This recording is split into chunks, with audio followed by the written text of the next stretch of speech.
안녕하세요. 하나님의 사람들 이태훈 목사입니다. 안녕하세요. 전유실입니다. 목사님, 네. 퀴즈 드리겠습니다. 네, 유목민들이 가장 싫어하는 말이 무엇일까요? 한 자리에 머물러 있어라. 아, 우리 목사님 정말 똑똑하시다니까. 전 돌아다녀야 되잖아요. 그렇습니다. 유목민들은요, 훌훌 떨치고 떠나지 못한 삶은 약해질 수밖에 없다라는 생각이 있대요. 이 이야기를 들으면서 이 크리스찬들도 해당이 되지 않나라는 생각이 저 드네요. 아브라함도 뭐 갈대오로 떠나고 헤브론 떠나고 하란 떠나고 막 떠나는 삶이었죠. 우리 크리스찬들도 이제 전도하려면 선교하려면 네. 떠나야죠. 그럼요. 하나님이 가라, 네. 떠나라 하면 순종해야죠.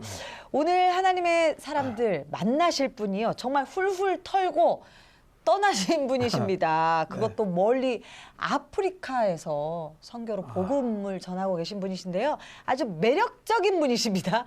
먼저 화면을 통해 만나보시겠습니다. 탄자니아 청년들에게 태권도 시범을 보이는 한 동양인 남자. 그의 이름은 박상현 선교사다. 탄자니아 할렐루야 태권도단을 이끄는 그는 태권도 전문인 선교사로 이곳에 파송됐다. 무슬림들에게 복음을 전하는 그의 사역이 시작된 건 지난 2011년. 태권도는 동양의 무예라는 점에서 탄자니아 청년들에게 환상적인 무술로 다가갔는데 태권도의 매력은 물론 복음의 깊은 맛을 전하고 있다는 박상현 선교사. 이제 그의 제자들이 가르치는 무슬림 제자들까지 태권도를 배우며 복음으로 변화되고 있다. 탄자니아 다르에스살람에서 태권도와 예수님을 전하기 위해 더없이 뜨겁고 열정적인 20대를 준비했던 박상현 선교사. 그의 인생을 바꾸신 놀라운 하나님의 이야기를 오늘 하나님의 사람들에서 만나본다.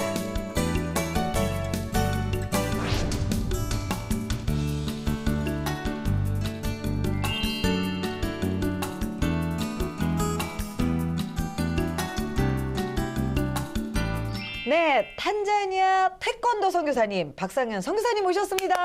안녕하세요. 뛰어. 진짜 운동하는 모습 왠지 같아. 해야 될 것 같아. 역시 아주 그냥 강렬해 보이고. 그럼요. 우리 선교사님 눈빛에서부터 뭔가 고수. 뭔가 나오는 것 같아요. 네, 우리 선교사님 시청자분들께 인사 좀 부탁드리겠습니다. 안녕하세요. 탄자니아에서 태권도로 사역하고 있는 박상현 선교사입니다. 네, 반갑습니다. 아유, 눈웃음이 네. 너무 따뜻하세요. 지금 이제 안신영 되셔서 오셨죠? 네네, 그렇습니다. 그렇죠. 그 한국 와서는 어떤 활동을 하시나요? 한국에서는 제가 좀 대학원 공부하는 게 하나 있고요. 네. 그다음에 뭐 선교 학교라든가 신학교에서 이렇게 선교학에 대해서 좀 강의하고 그러고 있습니다. 그러시군요. 아유, 우리 선교사님들 정말 안식년이 필요한 것 같아요. 더 많이 충전하고 또 돌아가실 텐데 태권도 선교하면 어떻게 선교하는 걸까? 우리 한번 궁금해하실 것 같아요. 영상 한번 봐야 되겠는데. 그렇습니다. 영상 준비되어 있거든요. 영상 보여주세요.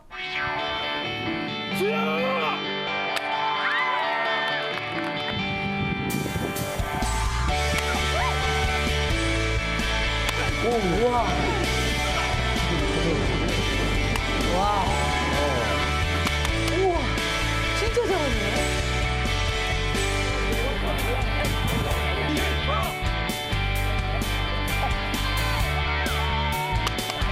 오, 와. 한명 잘하네. 예수 복소부 만인이 예수 그리스도 불복해 예수 그리스도 예수님을 믿으십시오. 예수님을 영접하십시오. 그 단원들이 치는 말이 네. 무슨 말이에요? 단원들이 이제 격파할 때 주여 하는데요. 사실 주여는 한국말이잖아요. 네. 근데 이제 지저스 하면은 어감이 좀 웃기고 네. 사실은 주여는 우리가 사람들에게 들려주려고 하는 게 아니라 우리가 그 격파를 할 때 힘을. 정말 믿음으로 깨겠다라는 의지에서 외치는 기합이기 때문에 네. 그냥 한국말로 주여 어감이 되게 좋아요. 일석이조네요. 네, 네, 주여. 힘이 들어가죠. 네. 지저스 힘이 안 들어가는데 주여. 주여. 아니, 네, 영상 마지막에 성교사님이 예수를 믿으십시오라고 이렇게 외치실 때 정말 가슴이 찡했는데요. 그렇게 끝나고 난 다음에 네, 아니 아프리카 단원들이 너무 태권도를 잘해요. 저 아름다운 영상 누가 만드셨어요? 저거는 이제 저희 단원들한테 좀 태권도를 통해서 좀 좋은 작품 사진을 좀 만들어주고 싶어서 네. 한국에서 그 전문 포토를 2명 불렀는데 네. 그분들이 저희 집에 한 3주 정도 있으면서 그 영상을 찍어서 저한테 선물로 다큐멘터리 만들어서 보내줬어요. 와, 야 근데 그렇게 아까 보니까 이거 진짜 공중 회전. 프로 같이 잘하는데 네. 그렇게 어떻게 훈련이 오래 시켰어요? 어느 정도 하신 분들이에요? 저 영상을 찍을 때는 한 4개월 정도 시켰을 때 찍은 거예요. 그러니까 지금 더 잘하죠. 아, 태권도를요? 예, 예. 야 사그린데 저렇게 날아다녀요? 예, 예. 원래 탄자니 사람도 운동을 잘해. 네. 일단 탄력은 너무 좋은 것 같아요. 야 점프도 뭐 잘하는데 뭐 굉장히. 그러니까 열정의 차이인 것 같아요. 네. 그러니까 타고난 것도 있고 아. 가르치는 대로 뭐 쭉쭉 빨아들이는 거. 그러니까 그분들이 이렇게 좋아하죠 저런 거 운동하는 거. 정말 미쳐 있는 것 같아요. 아니 근데 굉장히 잘하는 거 저거요. 와, 아. 아니 우리 성사님은 거기에서는 정말 띵와 정말 고수로 통하실 텐데 목사님 저희도 태권도 좀 어떻게 시작해 볼까요? 아유 해봐야지. 근데 놀란 것은 저 아까 태권도 하고 있던 그 지역의 사람들이 복음을 듣지 못했던 분들이라고요.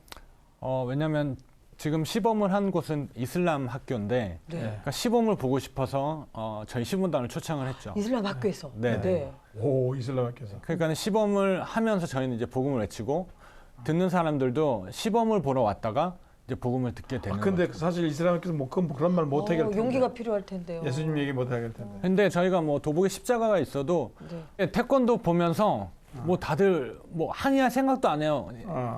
참 워낙- 보고 싶으니까. 그렇죠. 네, 그렇죠. 야, 미끼를 딱 던져놨기 때문에 들어가네요. 네. 멋있네요, 저. 멋있다. 기합 한번 외치고 싶은데 이야 주야.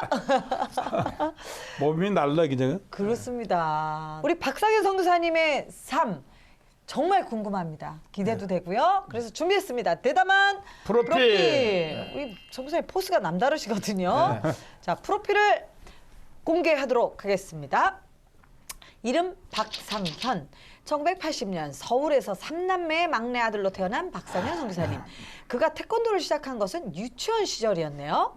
모태 신앙이었던 그는 부모님 때문에 어쩔 수 없이 교회에 다니던 명목상 크리스찬이었는데요. 중학교 때 성경이 사실임을 깨닫고 선교사로 살기로 헌신합니다. 그리고 청년 시절 한 연예인의 경호원 활동을 하면서 우연히 할렐루야 태권도단의 선교 시범을 접하게 되는데요. 그때 태권도 선교에 대한 비전을 품게 되고 이후로 단원이 되면서 자신의 20대를 선교사로 준비하는 기간으로 내어드린 박상현 선교사님.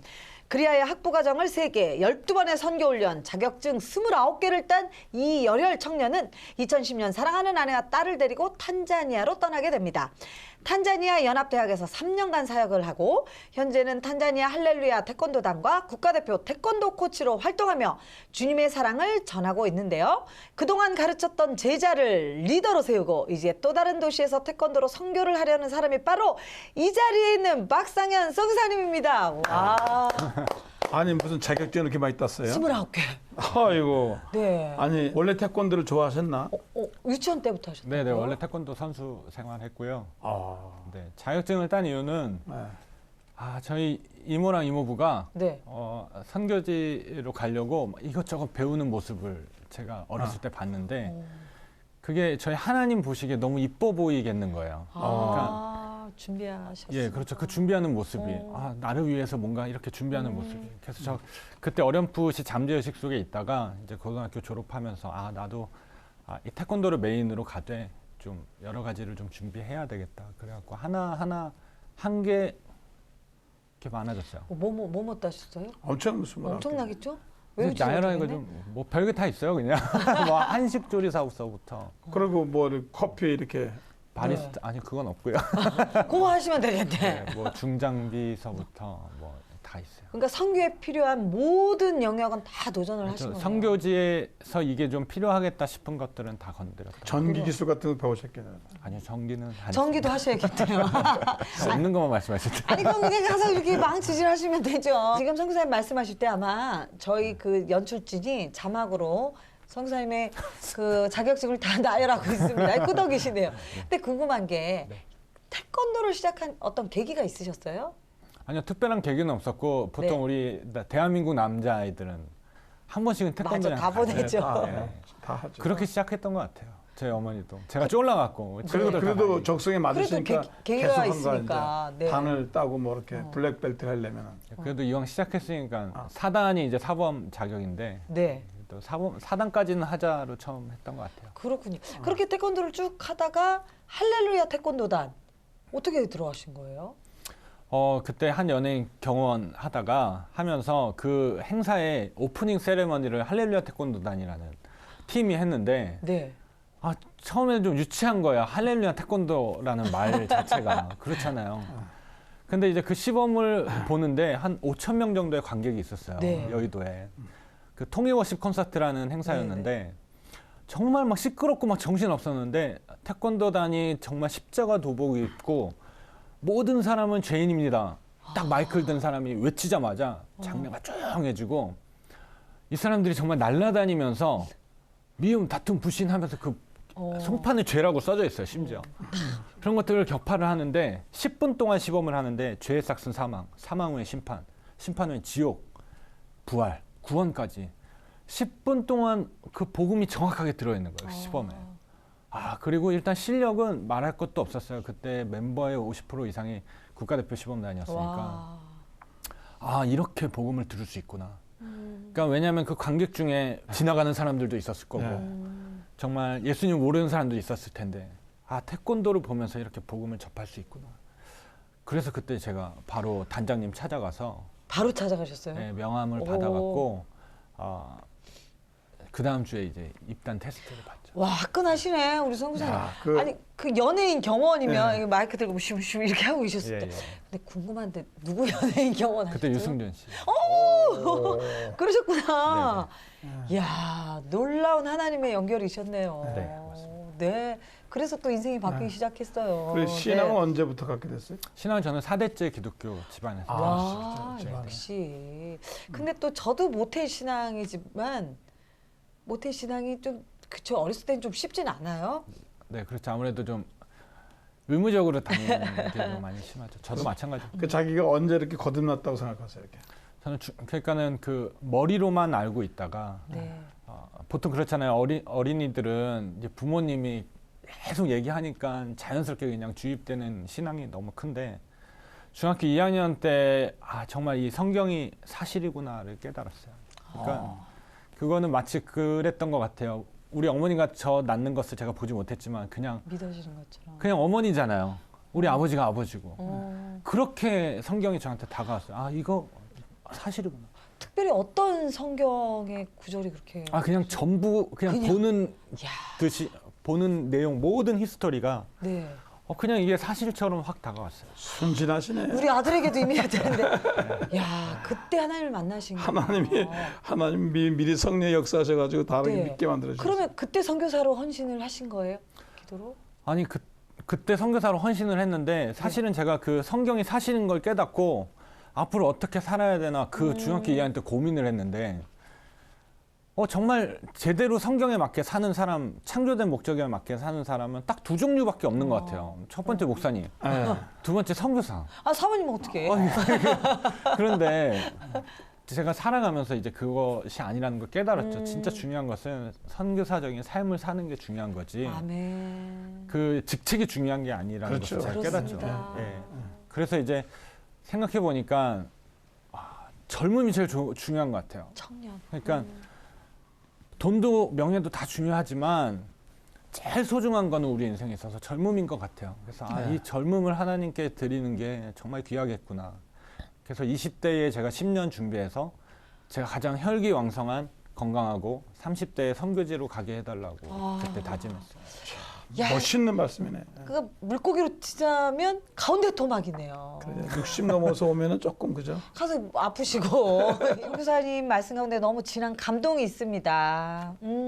성교사님의 삶을 더 깊이 나눠보는 시간 한번 가져보도록 하겠습니다. 이름하여 인생극장 신문 십답.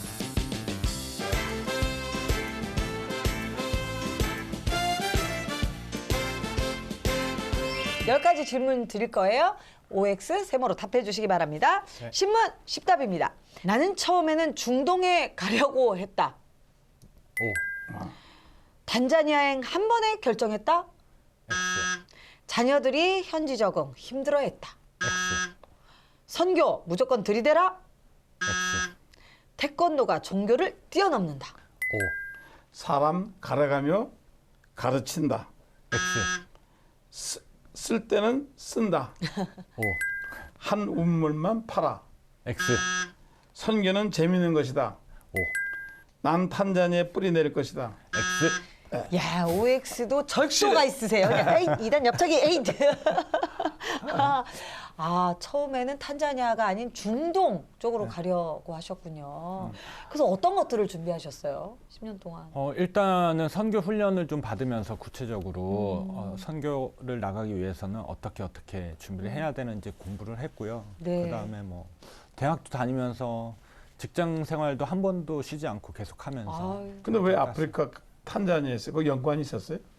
사실은 저는 중동에 가려고 그렇죠. 한 10년 준비했는데, 왜냐면은 중동에는 이제 선교사나 목사가 들어가기가 많이 어렵잖아요. 네. 다친 지역이 많아서. 그래서 이제 태권도 전문인 선교사로, 전문인으로 코치나 감독으로 가기 위해서 준비를 했었는데, 처음에는 중동에는 정말 가난한 나라들 놓고 제가 기도했어요. 뭐 키르기즈스탄 뭐 이렇게. 근데 조금씩 제가 이제 저한테 유리한 말씀을 적용해 가면서 제가 하는 생각이 하나님께서 주신 생각이라고 합리화시켜 가면서 조금 더 좋은 나라로 옮기는 거예요. 한인마트가 있는 곳, 국제공항이 있는 곳, 카페도 있어야 돼요. 뭐 아이들 교육시키기 좀 좋은 곳, 그래요. 병원 있는 곳. 그러면서 나라를 조금씩 좋은 나라로 바꾸기 시작을 했는데, 그렇게 바꾸다 보니까 마지막에 두바이였어요. 와, 저도 가고 싶어요, 두바이. 주님, 저를 중동의 허브 두바이로 두바이로 보내주십시오. 그랬는데 어느 날 제가 정말 선교지를 정해야 되는 시기가 왔을 때 하나님께서 저한테 그런 말씀을 주시더라고요. 박사님, 그거 네 결정이잖아. 근데 그게 그 네 결정이라는 그 단어가 하루 종일 제 머리를 떠나질 않는 거예요. 그래서 그때 제가 회개했어요. 회개하고 주님, 저를 필요로 하는 곳에 제가 가겠습니다. 보내주십시오. 딱 그 타이밍에 기가 막히게, 정말 저는 생각지도 않았는데, 탄자니아 솔직히 저희 동물의 왕국에서는 보는 나라인데, 그 탄자니아의 한 대학교를 설립하고 있는 선교사님이 저희 선교 훈련원에 찾아오셔서 콜링을 하셨어요. 그러셨군요. 그래서 탄자니아로 예, 그래서. 결정하시고. 근데 탄자니아를 한 번에 가신 건 아니라고 하시던데요. 정탐 해보니까 어떠셨어요? 제 선입견이 완전히 박살났어요. 왜냐하면 저희가 아프리카 하면은 그 고정관념이 있잖아요.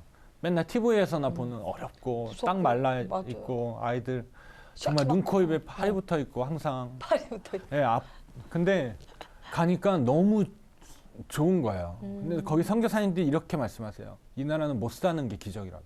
못 살 이유가 없는 거죠. 차원도 많고 환경도 좋고 아름답고. 날씨도 날씨 기가 막히죠. 그리고 파시면 팥나고 콩 심으면 콩 나는 땅을 가지고 있는데. 뭐 이렇게 물 같은 거 사막 아니에요? 아니죠. 사막은 이제 그런 지역이 있겠지만 그러니까 우리 그게 맨날 그런 아프리카 것만 전부는 아니죠. 우리는 그냥 맨날 그 사막만 그러니까 봐가지고. 그래서 물통 들고 막 네, 네. 하루를 애들, 걷고. 애들 막 그냥 이 코에 막 파리 묻고 뭐. 예, 예. 근데 가족들의 반응은 궁금해요. 탄자니아로 가려고 했을 때. 자녀들이 현지 적응에 그 당시에. 네. 쉽지 않았죠. 그렇죠. 첫째 아이를 저희가 그 태어나자마자 이제 돌 지나자마자 저희가 떠났는데, 아유, 일단 우리 와이프가 문안동녀 외동딸. 어머나. 그러니까 와. 장모님 장인어른이 좀 많이 반대하지 않을까 했었는데, 했었는데 두 분이 정말 믿음이 너무 좋으세요. 그래서 정말 오히려 자랑스럽게 여기셔서 축복하시다. 저희를 보내주셨고, 장인 장모님 네. 자랑스럽시다. 네, 보통 뭐 정말 마게도냐의 환상 보고 무조건 떠나시는 분 있는데, 우리가 준비한 만큼 하나님께서 사용하시는 것 같아요. 저는 그런 그래서 확신이 있어요. 예. 자격증을 많이 따신 거지. 많이 써먹었죠, 가서요. 그러니까 이렇게 보시면 돼요. 전쟁에 나갔는데 예. 정말 칼만 들고 나가는 게 아니라 아. 수류탄도 가지고 가고 바주카포도 가져가는 거야. 아 이게 너무 좀 아니 예입니다. 예. 상상이 딱 돼요. 예, 예. 그래서 이런 무기들을 내가 많이 가지고 있는 거는 정말 중요한 것 같아요. 어쨌든 이게 준비하셔서. 태권도라는 어떻게 보면 복음의 도구를 들고 들어가셨단 말이에요. 네. 어떻게 홍보를 하셨고 그 사람들은 어떻게 찾아왔나요? 특별히 홍보는 안 했고요. 제가 네. 이제 대학에서 태권도를 가르친다라는 소문이 지역에 나갔고 아이들이 계속 저를 찾아왔었는데 아이들이 예, 학생들이 좀 환상을 가지고 찾아오는 거예요. 뭐냐면 이 친구들이 중국 영화를 너무 많이 봐갖고 네. 제가 무술만 배우면 다 날아다니는 줄 알고 그렇죠. 와서 뭐 쌍절곤 가르쳐달라, 봉 가르쳐달라 그러는데 처음에는 바로 안 받아들이고 좀 이렇게 좀 밀어냈다가 이제 학교를 정리를 하면서 아이들을 가르치기 시작하는데 와서 한 달 정도를 아이들이 너무 많이 몰려와갖고 네. 한 달 정도를 제가 정말 예절만 가르쳤어요. 차략, 경례, 좌영자, 의양호, 제식 훈련 시키고 네. 앉았다 일어났다 막 100번씩 시키고 막 그 오리걸음 시키고 그게 체력 훈련을 시키니까 떨어져 나갈 애들이 다 떨어져 나가는 거야. 환상을 가지고 온 친구들은 예, 네. 자기는 날아다니려고 왔는데 이 인사만 시키니까 기괴하고 예. 그래서 한 10대 명 정도가 남았어요. 얘네들은 제가 정말 돈 주고 나가라고 해도 안 나가는 애들. 무직인 애들. 부지기는 태권도만이 오히려 네, 소망이 정말 날 때. 태권도 미쳐 있는 애들. 네네. 뭐 종교를 뛰어넘어서 근데 대부분 90% 이상이 무슬림 아이들이었어요. 예. 그래서 제가 그 태권도는 종교를 뛰어넘는다. 뛰어넘어 복음이 되네요. 그 태권도를 배우기 위해 찾아온 청년들과 어떻게 날아다니시는지 어떻게 뛰어다니시는지 저희가 또 영상 준비했거든요. 보여주세요. 기대됩니다.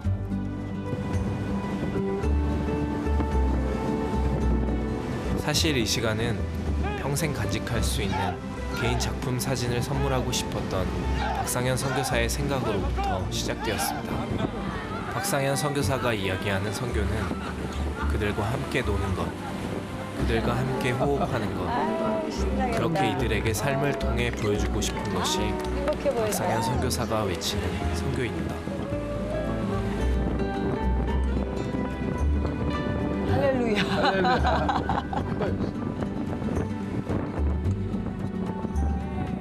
바닷가에서 또- 전주훈련 네, 너무 멋있어요. 너무 신나게 해요. 가고 싶죠?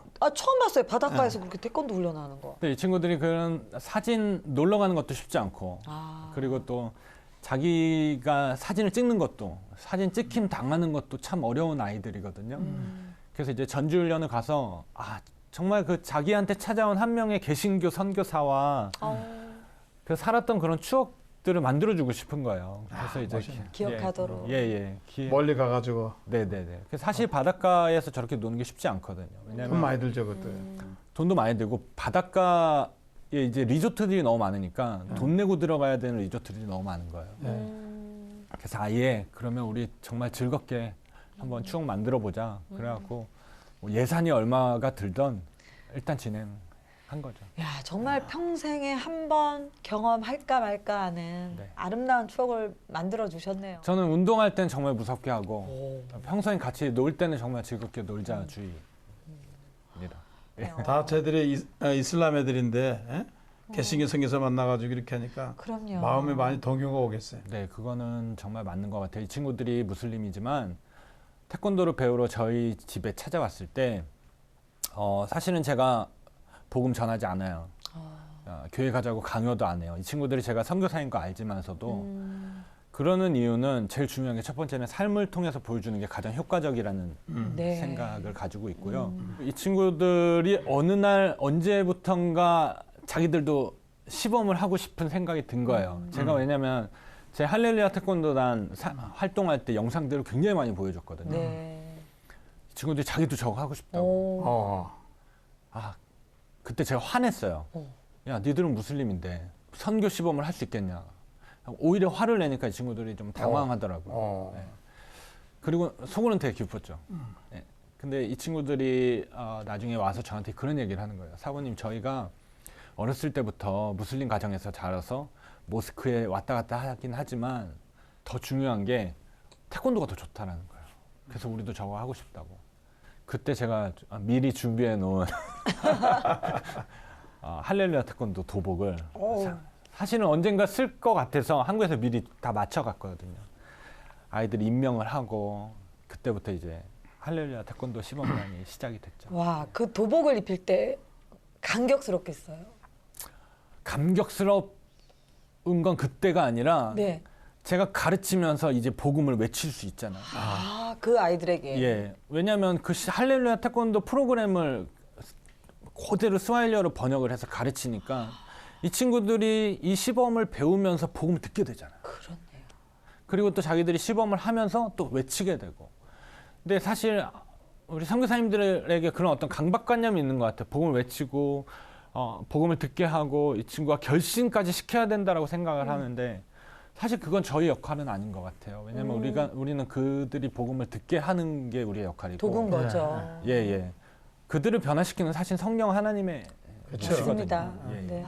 그럼 스왈러를 하나요? 영어를 하나요? 예, 스와힐리어 영어 같이 써서 하고요. 한국말 제일 많이 씁니다. 어떻게 그래요? 어떻게요? 예, 왜냐하면 네. 뭐 차력 경례 이런 것들은 한국말 해야죠. 예, 예, 다 한국말로 하기 때문에 네. 그 애들이 많이 개종했나요? 제가 시키진 않고요. 네. 자발적으로 교회에 스스로 나가는 애들이 이제 생기는 거죠. 음. 사실 무슬림들은요 살면서 복음을 들을 수 있는 기회가 그렇게 많지 않아요. 근데 그런 기회를 이 태권도를 통해서 제공을 하는 거죠. 네. 개신교에 대한 그 사람들의 그 감정이나 그런 느낌이 좀 아주 적대화됐나요? 탄자니아는 그게 참 감사한 게 일단 종교의 자유가 있어요. 와, 예, 그래요? 그래서 복음을 전하는 것에 있어서 뭐 법적으로 금지하고 있지 않기 때문에 맞네. 일단은 자유로워요. 예. 요즘에 신문에 보면 뭐 얼마나 박해하고 뭐 죽이고 불태우고 뭐 예, 예. 근데 그런- 지금 기도해 주실 거는 이제 그 탄자니아의 국교를 이슬람화 시키려는 세력들이 많이 있어요. 그래가지고 뭐 국회에 상정한다 그러더라고요. 네네네. 그래서 이제 그러면 나중에 어려워지겠죠. 그 선교사님께 태권도를 배우고 싶어서 찾아오는 젊은이들이 많을 텐데 어떻게 다 받아들이세요? 아니면 좀 가리세요? 한 명 같은 경우에는 다른 선교사님 밑에서 이제 막노동 하던 친구였는데 네. 좀 안 좋은 일 때문에 쫓겨났어요. 쫓겨났는데 저희 집에 찾아왔죠. 태권도 배우겠다고. 그 선교사님이 그 친구 받지 말라 그랬는데 근데 제가 받아줬어요. 왜냐면 제가 가르쳐 보겠습니다. 근데 그 친구 안에 그 너무나도 좋은 리더십이 있는 거예요. 그래서 이 친구를 바로 리더로 세웠죠. 네. 그랬더니 그 리더십 그 포텐이 막 터지기 시작을 하는데 그 누구보다도 운동도 잘하고 성실하고 그 친구가 처음에 시내에 있는 국제학교에 태권도 교실을 뚫어갔고요. 네. 지금은 각 국제학교마다 태권도 교실 다 뚫어갔고 우리 단원들을 막 배치하기 시작하는 거예요. 그랬어요? 대단하다. 벌써 이제 사보가 돼가지고 네. 나간 거예요? 네, 그래서 이제 우리 아이들이 뭐가 시작됐냐면 자립하기 시작한 거예요. 자리. 네. 그러니까는 사보가 됐어요. 돈을 벌지 못했던 친구들이 이 무직이었죠. 태권도라는 무기를 통해서 직업이 된 거죠. 예, 예. 체육 선생. 돈을 벌기 시작한 거예요. 네. 오. 그래서 막 여기저기서 콜링이 들어오죠. 예. 신명 나는 일이네. 진짜. 네. 그럼 좋아하는 거 하고 돈도 벌고 네, 직업도 있고. 무직이었던 이 친구들이 선생님. 꿈도 갖게 되겠어요. 네, 그렇죠. 근데 이 친구들이 버는 돈이 웬만한 교사들보다 지금 많이 벌어요. 그러니까 이 친구들이 막 더 미쳐 있죠. 그렇죠. 네. 존경스럽고 운동도 배우고 돈도 생기고. 네. 어떻게 보면 태권도를 통해서 인생의 터닝 포인트를 경험하게 됐겠어요. 예, 예, 맞습니다. 그 국제학교에서 뭐 이런 학교에서 다 계속 콜링하겠네. 네, 그렇죠. 지금은 저희 제자가 한 15명 정도 되는데 이 친구들이 각 학교에서 가르치는 제자들이 한 1,500명 정도. 아주 대부시네. 그래. 대부분의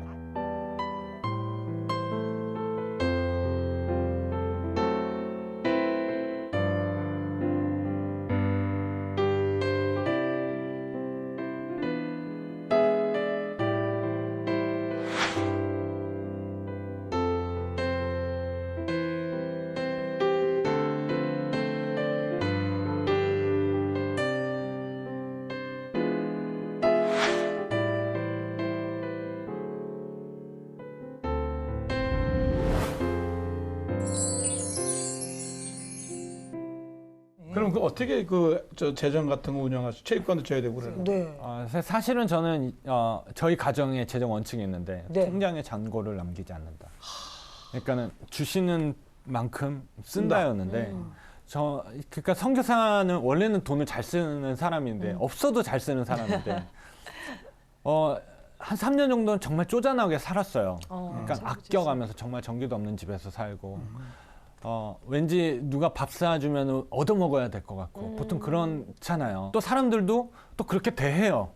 예. 아, 선교사 무슨 돈이 있어. 밥 사드려야지. 예. 그렇게 해서 3년 정도 살았는데 12월 되니까 통장에 잔고가 0인 거예요. 3년 동안. 정말 내가 잘 살고 있다 생각을 했었죠. 근데 어느 날 우리 제자가 저희가 이제 체육관이 없어서 흙바닥에서 가르쳤는데 발차기를 하다가 뒤로 훌렁 넘어갔어요. 근데 얘가 뇌진탕이 온 거예요. 그래서 제가 그때 마음에 결심했어요. 흙바닥에선 더 이상 가르치면 안 되겠다. 그래서 이 마당에 잔디가 있는 집에 제가 찾기 시작했어요. 와. 예. 근데 그런 집은 하나같이 다 너무 비싼 거예요. 마당에 잔디가 있는 집. 그때 제가 결심했어요. 제가 선교에 필요한 곳이면 제가 이제는 무조건 쓰겠다고. 그래서 이제 저희 파송기관에서 마이너스 통장을 해줘요.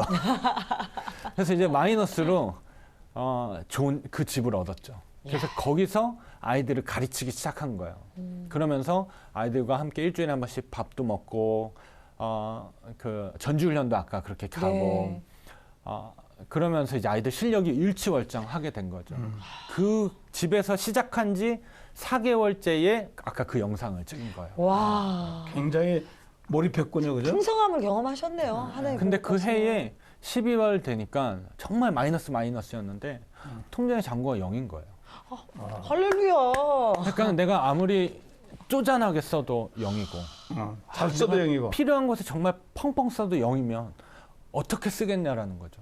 저도 펑펑 쓸래요. 그러세요. 쪼잔하게 안 하고. 이제 카페 거들나게 생겼는데. 아니 성사님 그러셨잖아요. 필요한 곳이면 그러니까 영이지. 저 그냥 영인데 어차피 그때 성사님의 어떻게 보면 믿음의 생각도 좀 바뀌셨던 것 같아요. 회개했죠. 내가 믿음이 부족해서 그냥 저는 그게 믿음의 척도라고 생각을 했어요. 근데 지금은 그러니까 그런 선입견들을 좀 깨고 싶어요. 선교사는 힘들어야 되고 아파야 되고 가난해야 되고 선교사님들이 가장 하기 어려운 게 뭐냐면 후원을 개발을 하면서 그 구걸하는 기분 이런 것들 때문에 굉장히 어려워하는데 사실은 그건 저는 잘못된 거라고 생각을 하고 우리가 후원을 그 사람으로부터 동참하게 하는 거는 나를 통해서 축복이 그들에게 흘러가게 하는 거거든요. 맞습니다. 그래서 이거는 우리가 이렇게 구걸해야 될 필요도 없고 정말 당당하게 요청해야 된다라고 봐요. 맞습니다. 예, 그래서 오히려 우리가 그들에게 기회를 주는 거라고 저는 생각해요. 와. 그래 그런 선교사 개념을 깨셔야 돼. 할렐루야. 할렐루야. 넉넉하고 아이들 그 적응이 쉽지 않았을 그 텐데. 아이들은 어땠어요? 첫째가 이제 처음에 그 세균성 감염이 발에 와갖고 아유. 양쪽 발이 정말 거의 썩다시피 했어요. 어떻게? 말라리아도 좀 자주 걸리고 저도 말라리아 한 5번 걸렸는데 그냥 탄자니아 우리는 말라리아 하면 굉장히 힘들다고 생각하고 위험하죠. 아프리카 가니까 이게 무슨 감기 취급하더라고요.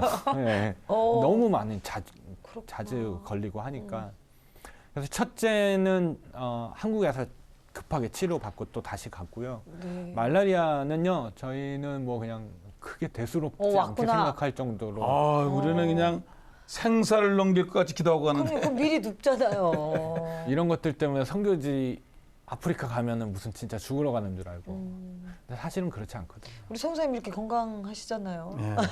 나는 아주 얼굴이 까매가지고 오신 줄 알았어요. 네. 오해하십니다. 네. 근데 한 옷만 팔아? 안 된다고 그러셨잖아요. 다양한 영역을 해야 된다고 그러셨잖아요. 보통 한 우물만 파라고 하는데 네. 저는 우물 10개씩 파라 그래요. 오. 단 물이 나올 때까지. 물이 나오면 우물 10개 파면 주잖아요.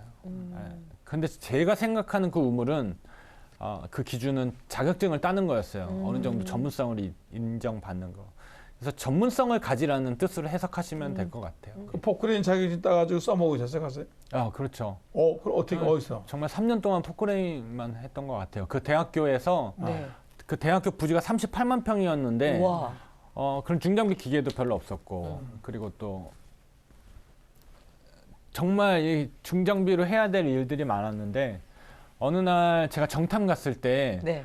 우리가 중장비 자격이 없으니까 기술이 없으니까 현지인들을 이렇게 채용해서 중장비를 포크레인을 사용을 해야 되는데 그 비용이 너무 많이 드는 거예요. 그렇죠. 네. 인건비가. 그래서 제가 정탐 끝나자마자 한국 와서 바로 배웠어요. 그 다음 날 중장비 학원을 갔죠. 화끈하시다니까. 야. 그래서 이걸 배워 놓으니까 내가 기술을 가지니까 필요할 때 내가 그냥 투입해서 하면 되는 거예요. 네. 누구 시키지 않아도. 네, 그렇죠. 그래도 중장비 있어야 할 거 아니에요. 빌려가지고. 중장비는요, 한국에 있는 한 교회에서 대학 건축하는 데 쓰라고 컨테이너에 넣어서 보냈어요. 야, 그래요? 그 큰 거를. 그러니까 컨테이너 들어갈 만한 정도의 작은 거. 포크레인. 네. 아니 그래도 현지인들이 우리 선교사님이 슝슝 날아다니고 태권도만 하는 게 아니라 또 포크레인 딱 운전됐을 때 다르게 바뀌었는데요. 야. 네? 만능 박사. 네, 그냥 뭐 저 인간은 뭐야 이렇겠죠 뭐. 뭐야 날아다니기도 하고 포크레인도 몰고 그죠. 아니 선교사님을 보니까 선교가 재밌어 보여요. 저는 그게 제일 중요한 것 같아요. 그러니까 그런 선입견이 있잖아요. 네. 선교하면 고생해야 되고. 근데 사실은 선교는 하나님의 가장 영광스러운 일에 동참하는 거거든요. 아멘. 그렇기 때문에 이게 즐겁고 행복하고 기쁜 게 맞는 거지. 그 안에서 물론 힘들 수도 있죠. 그런데 우리가 너무 치우쳐져 생각하는 거예요. 선교는 힘들어. 포기해야 돼. 희생해야 돼. 사실은 그게 포기가 아니고 희생이 아니거든요. 너무나도 당연한 거고. 기쁨이죠. 예, 저는 그래서 우리가 선교지로 갈 때 안타까워하면서 막 눈물 흘리는 게 아니라 정말 부러워했으면 좋겠어요. 사람들이. 그 우리 목사님 왜 교회에서 선교지로 보낼 때 그 울잖아요. 파송의 노래 있잖아요. 누가 가서 저들을 슬퍼요. 좀 이렇게 기쁘게 했으면 좋겠어요. 축복합니다 이렇게. 근데 선교사님의 메시지가 너무 좋네요. 그렇죠. 선교는 기쁜 것이다. 목사님 목회는 기쁜 것이다. 즐거운 것이다. 아니 기뻐해야 돼요. 즐거워해야 돼요. 그렇죠. 즐거워해야 오래 하죠. 오늘 저는 사실 이렇게 선교사님들은 다 비슷하시다라고 생각을 했는데 박상현 선교사님을 만나고 그 생각이 깨졌네요. 난 이렇게 기뻐하는 사람 처음 봤어요. 와. 선교사가 되게 네. 힘들고 다시 갈까 뭐 그런 생각도 하시는데 아주 해피하신 것 같아요. 너무 좋은 게 한국에서 누리지 못하는 것들을 탄자니아에서 많이 누리거든요. 근데 또 탄자니아에 있으면 한국에 있으면 탄자니아에서 누리지 못하는 것들을 누리잖아요. 저는 그게 어떤 게 더 좋다, 어떤 게 더 편한 거다 이런 게 아닌 것 같아요. 그렇습니다. 예. 뭐 아까 아이들 얘기 잠깐 했지만 뭐 아프리카는 막 강도도 많다고 하잖아요. 그럼에도 불구하고 강도 만났을 것 같아요. 네, 하나님의 보호하심을 좀 경험하시나요? 뭐 집에 도둑도 몇 번 들고 아유. 그랬는데요. 하루 한 번 이런 적 있었어요. 제가 말라리아 걸려서 정말 약 먹고 누워 있는데 그 다음 날에 제가 아침에 운동하려고 나갔는데 집이 휑한 거예요. 그러니까 저희가 자고 있었을 때 다 훔쳐갔어요. 쇠창살 뚫고 들어와서. 강도가 들어와서. 예. 근데 일단은 화가 나고 그러는 것보다 감사하더라고요. 왜 감사하냐면 첫 번째 내가 말라리아 걸려서 정말 누가 들어왔는지도 모르고 그냥 자고 있었던 거. 안 그러면 이단 협착이 하셨죠. 그리고 그 한 3시간 정도였는데 그 3시간 동안에 이 친구들이 뭐 무거운 컴프레셔서부터 다 들고 왔으니까 한두 명 들어온 게 아니죠. 어휴. 여러 명이 들어왔을 텐데. 그리고 두 번째는 안방을 안 연 거. 가족들이 안방에 네, 있었고. 그렇죠. 안방을 빼고 다 가져간 거. 그게 너무 감사한 거예요. 왜 사실은 우리가 마주치지 않으면 그들은 그냥 좀도둑이지만 마주치면 강도가 그렇죠. 되거든요. 큰일 나죠. 사람 악마들이고. 예, 하나님 그렇죠. 지키셨네요. 네. 뭐 그런 일 얘기하자면 많죠. 예. 저는 근데 좀 잘 얘기 안 해요. 권총 강도도 많이 만난다 그러더라고요. 그러니까 아프리카 선교를 생각하는 예비 선교사분들이 어떤 것을 준비하면 좋을까요? 무엇을 생각하면 좋을까요? 일단은 전문인이 너무 필요해요. 전문이. 전문인. 그거는 제가 찾아가지 않아도 제가 전문 기술을 가지고 있으면 사람들이 찾아와요. 찾아온다는 거죠. 예. 제가 찾아가는 것과 찾아오는 것은 다르거든요. 그러네요. 예. 찾아오게 하는 성격. 의사라든지 뭐 IT 뭐 그렇죠. 예. 그리고 제일 중요한 거는 선교사로 나가는 게 중요한 게 아니라 네, 선교사적인 삶을 사는 게 중요한데 맞습니다. 선교사로 나갔어도 그의 삶이 정말 인격적이거나 성품이 올바르고 그리고 믿지 않는 사람들이 보기에 상식적이지 않으면 그 사람이 선교사든 목사든 다 소용없는 거예요. 그래요. 한국 사람도 가가지고 같이 신발 벗고 뭐 막 가서 같이 먹고 그러니까 많이 동화가 좀 된 것 같아요. 근데 우리 주변에도 그렇잖아요. 선교사나 목사가 아니지만 정말 이 사람의 삶을 보면 정말 나도 교회 가고 싶다. 그게 삶이죠. 맞아요. 예수님 궁금하다. 이런 막 향기를 일으키는 사람들이 있잖아요. 맞습니다. 저는 그게 더 중요한 것 같아요. 참 힘드시겠어요. 저는 근데 정말 이거 하나님이 주시는 위로 같아요. 저희가 교회인데 카페거든요. 네네. 그래서 너무 힘든 거예요. 근데 그 선교사님의 말씀에 위로가 되는 것이 저희 카페는 수많은 불신자 손님들이 오니까요. 또 그분들이 또 복음을 만나고 네. 그것을 붙잡아야겠다는 생각이 드네요. 그러니까 이게 사실 생활로 삶을 보여주는 게 엄청 힘들어요. 저도 우리 아빠 나 목사는 다 알잖아요. 네. 그러니까 내가 뭐 마음대로 할 수 있고. 그 엘리베이터 타고 이상한 얘기 하시면 안 된다니까. 또 뭐 차 좀 빨리 가고 싶은데 패스할 수도 없고 뭐 다 하니까 네. 조심스러운 거죠. 맞습니다. 선교지에도 네. 그런 게 필요한 거죠. 네. 저는 또 제일 궁금한 중요한 게 어떻게 탄자니아에 계속 계실 건가요?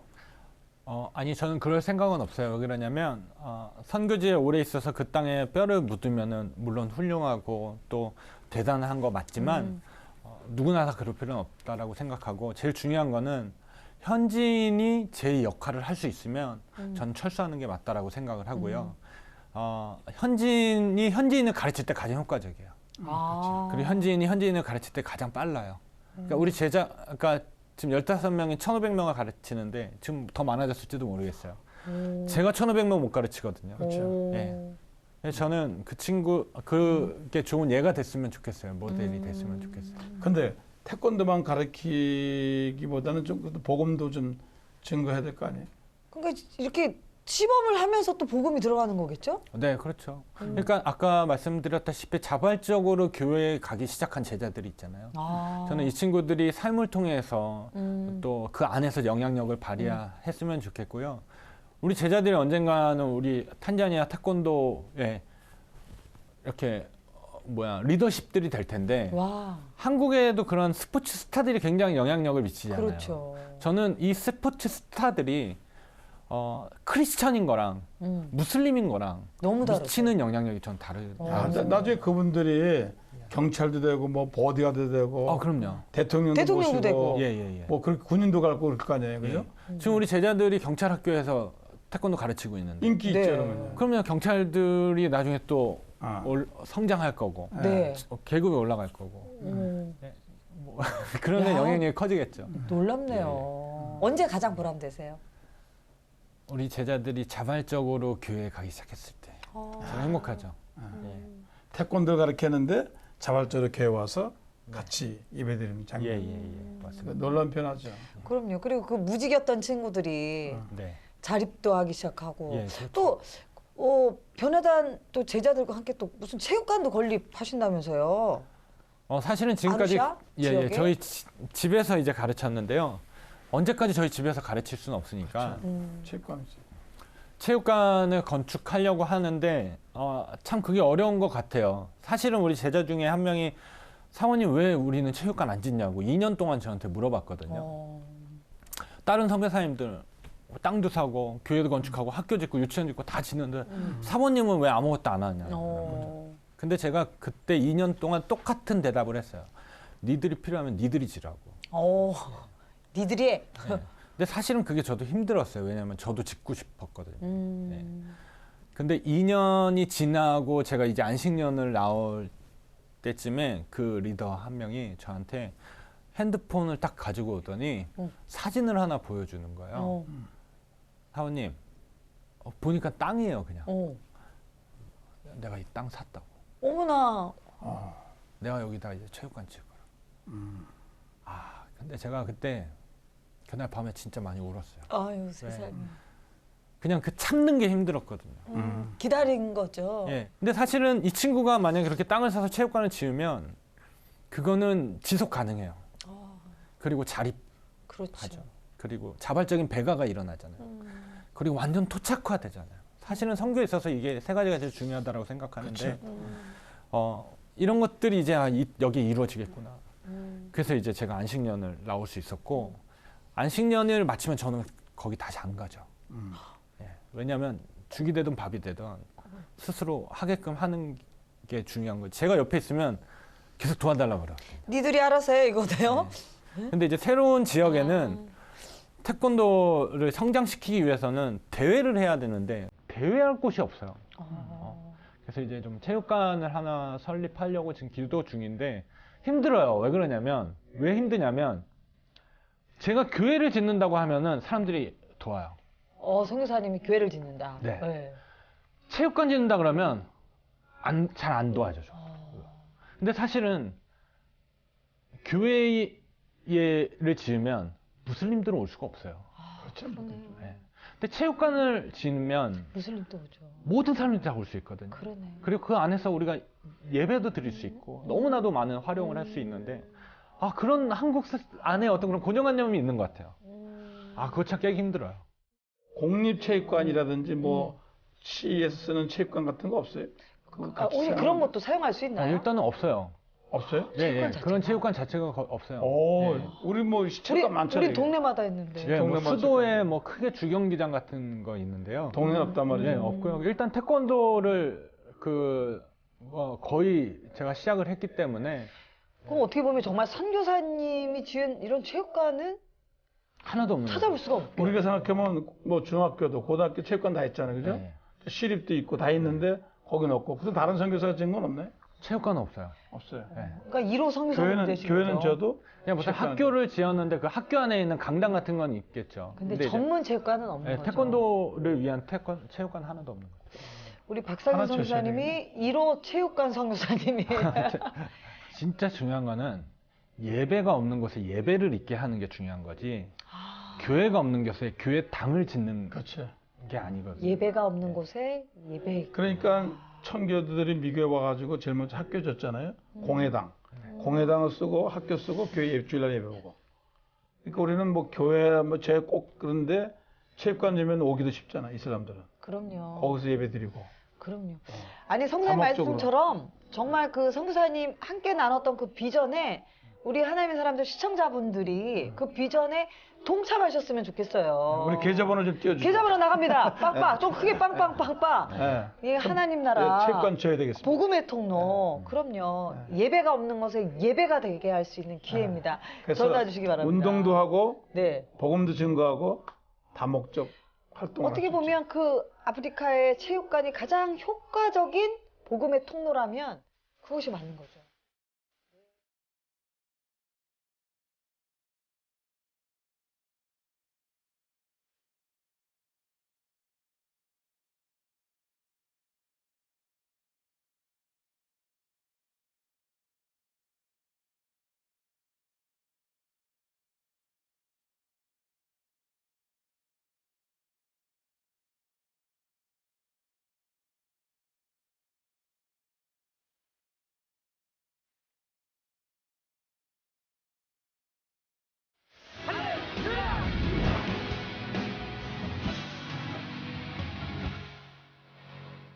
자, 행복한 선교사님, 우리 박상현 선교사님, 행복 노하우. 네. 아유, 궁금합니다. 첫 번째 볼게요. 모험으로 사는 인생. 와. 사실 이건 그 폴 트루니의 모험으로 사는 인생이라는 네. 책인데 제가 고등학교 때 이 책을 처음 보고 그냥 제 삶에 참 많은 터닝 포인트를 잡았는데 이 모험이라는 말이 좀 약간 두려움도 있고 기대감 다 포함된 말인데 저는 늘 모험하는 게 중요하다라고 생각을 해요. 단 그게 하나님의 영광을 위해서라면. 아멘. 네. 그래서 그런 인생을 살고 싶어요. 앞으로도 계속 네. 두려움 없이. 아, 거기에 얹어가고 싶습니다. 저희들도. 자, 두 번째입니다. 선입견, 고정관념을 없애라. 보통 이런 걸 제일 많이 들어요. 선교사는 이래야 된다.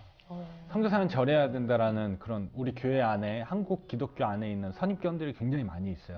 제가 선교사 나가면서 더 많이 느꼈는데 그런 것들을 정말 제가 삶을 통해서 보여주면서 좀 깨고 싶어요. 아까 말씀드렸다시피 선교는 정말 기쁘고 즐거운 거라는, 아멘. 오히려 이렇게 좀 전환시키는 그런 삶이 됐으면 좋겠어요. 네. 선교는 즐겁고 기쁜 것입니다. 삶을 통한 선교. 뭐 이어지는 것 같은데요. 예, 삶이 선교가 되는 거죠, 그냥. 굳이 뭐 선교를 뭐 선교 잘해 이게 아니라 그냥 걔는 삶이 그냥 선교야. 저는 이게 제일 중요한 것 같아요. 깔끔하십니다. 힘들고 어려울 때 즐겨 부른 찬송이나 하나님 말씀. 저는 최근에 이제 묵상하는 말씀이 요한복음 8장 말씀인데요. 그 말씀을 보면은 목사님 아시겠지만 그 가늠한 여인들을 이제 여인을 서기관과 바리새인들이 목사님 아니 저 예수님 앞으로 끌고 와서 정죄하죠. 정죄해갖고 사실은 그 시대에 가늠한 여인은 모세 율법에 보면 쳐서 죽이라고 했거든요. 모세 율법에 보면 쳐서 죽이라고 했는데 예수님 당신이라면 어떻게 하겠느냐 이렇게 질문을 던지거든요. 근데 사실은 정말 이 사람들이 나쁜 게 정말 이 사람들이 율법을 따르는 사람들이라면 그 자리에서 쳐서 죽이는 게 맞는데 쳐서 죽이지도 않고 예수님을 시험하기 위해서 끌고 와요. 끌고 와서 당신이라면 이 여인은 어떻게 하겠냐고. 그때 예수님께서 너희들 중에 죄 있는 자가 있으면 돌로 쳐라 그랬거든요. 근데 더 웃긴 게 정말 사람들이 순전하게 다 가는 거예요. 그래서 이 여인과 예수님 단둘이 남게 되는 상황인데 내가 이런 삶을 살고 싶다라는 이런 예수님, 그러니까는 포기한 사람들 앞에서 갑자기 구원자로 등장하신 예수님의 삶, 이 여인의 마음을 내가 품을 수 있는 사람이 됐으면 좋겠다라는 생각을 좀 했어요. 포기한 사람들에게 다가가는 그런 예수님의 손이신 것 같습니다. 우리 선교사님 2016년에 다시 탄자니아 쪽으로 들어가신다고요. 네네. 네. 또 선교사님의 사역을 위해서 함께 기도하는 또 우리 시청자분들을 위해 함께 나눌 기도 제목 있으면 나눠주시죠. 저는 제가 지금 우리 가족들이 가지고 있는 선교에 대한 그런 마인드 있잖아요. 이런 것들이 살면서 나이가 들면서 현실에 타협하지 않고 계속 이렇게 기쁘고 즐겁게 끝까지 갔으면 좋겠고요. 우리 가족들이 그런 어떤 현지 풍토병으로부터 힘들지 않도록. 예. 아가들이 지금 몇 살이죠? 지금 7살, 4살. 그래도 우리 아이들에게 탄자니아가 힘들고 아프고 부모님이 희생하고 그런 게 아니라 탄자니아 생각하면 정말 즐겁고 행복한 추억들이 가득했으면 좋겠어요. 예. 앞으로 어떤 사람이 하나님 앞에서 어떤 사람이 되고 싶다고 생각하세요? 저는 하나님 앞에서 행동하는 사람이 되고 싶습니다. 예. 말만 하는 게 아니라. 네. 우리 선교사님 말씀이 그냥 가슴에 뭔가 묵직하게 들어오는 것 같아요. 뭐 선교사님 이제 한국 들어오셨고 또 이제 나가실 텐데 가족들에게 못다한 이야기가 있으실 것 같아요. 부모님도 계시고 가족들도 있는데 선교사님 자 행동하는 사람 자. 또 저는 장모님도 너무 감사한 것 같아요. 훌륭하신 분들. 바로 그렇게 보내주시고 카메라 보시고 마음에 담았던 감사의 말씀, 나눠주시죠. 네, 어머니 그리고 장모님 장인어른 참 부족한 자식이지만 이렇게 믿고 선교지로 나갈 수 있도록 뒤에서 늘 아낌없이 기도해주고 후원해주셔서 너무 감사드리고요.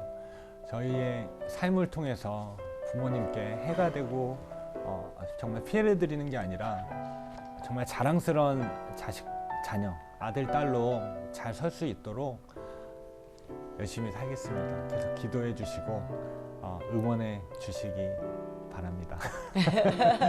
감사합니다. 아유 우리 선교사님 웃으실 때 해맑으세요. 선교사님 저희도 선교에 대한 생각이 좀 바뀐 것 같아요. 네. 정말 성사님 말씀하신 아, 것처럼 선교는 기쁘고 예, 즐겁다. 눈물 나는 일이 아니라 기쁘고 즐겁다. 그럼요. 젊어서 해야 된다. 고행이 아니다. 예. 그렇습니다. 앞으로 저 안식 이후에 또 다른 또 걸음을 내디디실 때 그 땅 가운데도 기쁘고 복된 하나님의 복음이 많은 곳에 전달되기를 저희가 응원하겠습니다. 네, 고맙습니다. 선교사님 감사합니다. 감사합니다. 감사합니다. 네. 야, 정말 생각을 바꾸니까 네.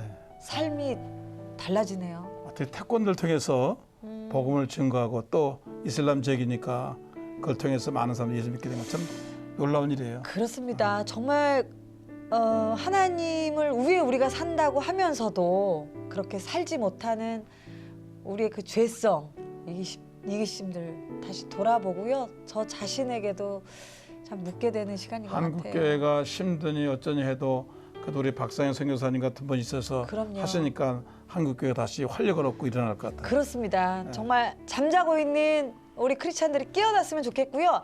아까도 고지해드렸지만 탄자니아에 복음을 전하는 체육관 건립을 위한 마음 여러분 동참해 주셨으면 좋겠습니다. 꼭 하나님 부탁드립니다. 나라가 확장되는 순간입니다. 네, 오늘도 하나님의 사람들 정말 감동으로 하나님의 은혜로 벅찬 순간이었습니다. 여러분 그렇게 산 가운데 선교적인 삶으로 승리하셨으면 좋겠습니다. 저희는 다음 시간에 찾아뵙겠습니다. 여러분 감사합니다. 여러분 안녕히 계세요.